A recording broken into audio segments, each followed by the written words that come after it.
Cosmic here, welcome back to the channel, and today we're going to continue on our unboxing for Shadowverse Evolve, which is available today at your local game store. So all 6 videos will be going up, so make sure to check out those other ones if you're interested in what the other crafts do.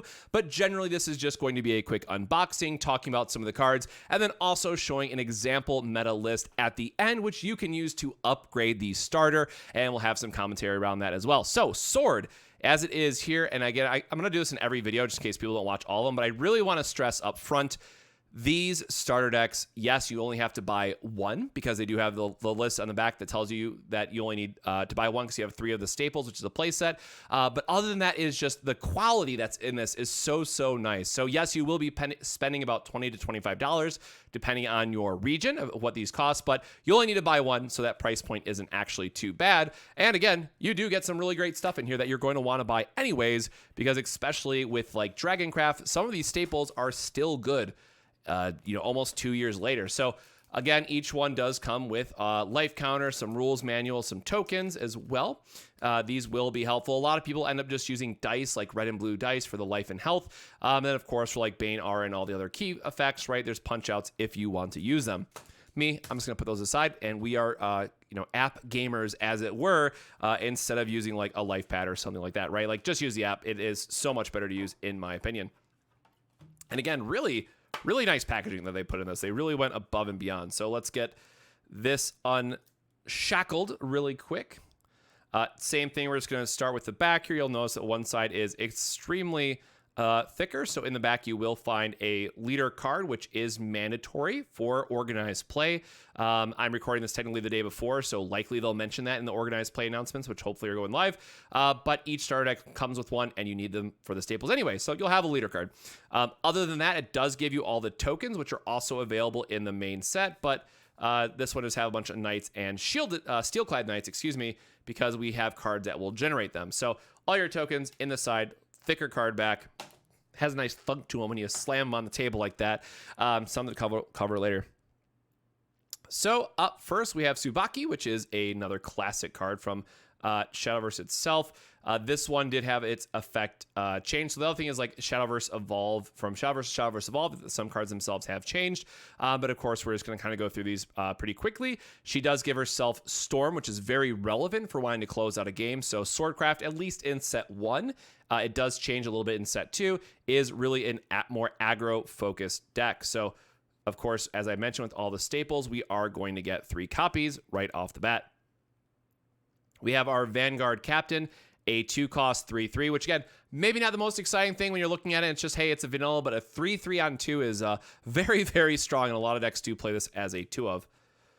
Moving on from there, we have our Floral Fencer, which you'll find is a very good card, and is going to continue to be a staple, I should say, for Sword for a long time to come. We have our Moonlight Assassin. Love that artwork.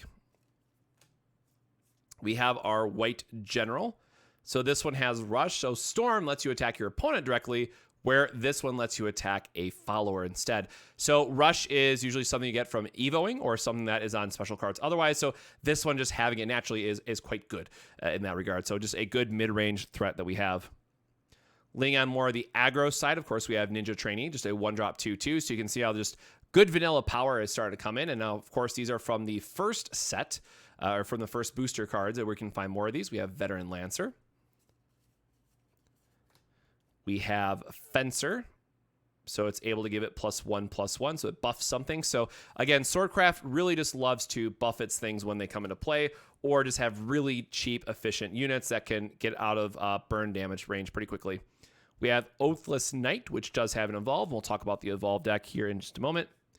Quick Blader. You hate this guy, or you love this guy, you know exactly how good he is with Storm. It can really help close out the last points of damage. You can tutor for him, so when you need a random 3-point damage burst, that is an option. So Swordcraft does have quite a bit of tutoring with their Officer and Commander mechanic, but it is kind of like the Demacia of Legends of Runeterra, if you will, where it's just very good stat guys and really just playing to the board.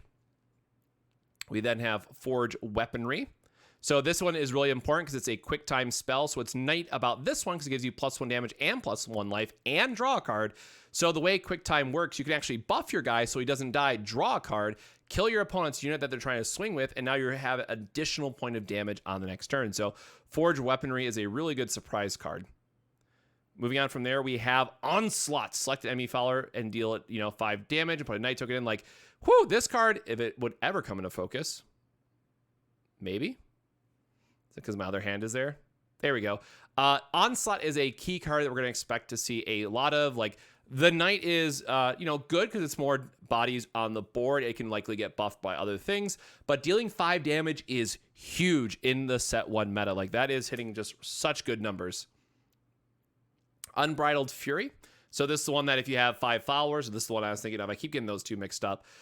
This one just lets you deal X damage for X the number of followers. So a 1 for 5 can be very insane, as you might imagine. So this is another good one to consider splashing depending on how the meta goes. And then, of course, we got to round it out with some neutrals just to have them in there. We got some goblins. We got a fighter. Just a 2/3, 2-cost 2/3. We have Angelic Sword Maiden, which is a good ward target to help you stay alive a little bit longer. This really goes more to the mid-range side. And then after that, we are getting into our Evolve deck. So again, this is a deck that you start the game out. It's face down. It's 10 cards. And it allows you to, and I have a couple extra play points here at the back. It does have a few extra cards, and it can really be strong depending on what you're going against and be the tech choice of your deck. So Floral Fencer, again, always going to be a staple. It just puts more bodies on the board. I think this is still played well into set 6. Insane card is insane. Oathless Knight with Assail. So it has the ability to attack reserved followers. So it does have the chance to hit standing units. And for 3 attack, it's quite strong at removing units. We have Quick Blader, which I'd mentioned is that storm unit. So again, just sometimes you want to tutor up the base form. You evo up, you have 3 burst damage, and that's enough to kill your opponent that turn.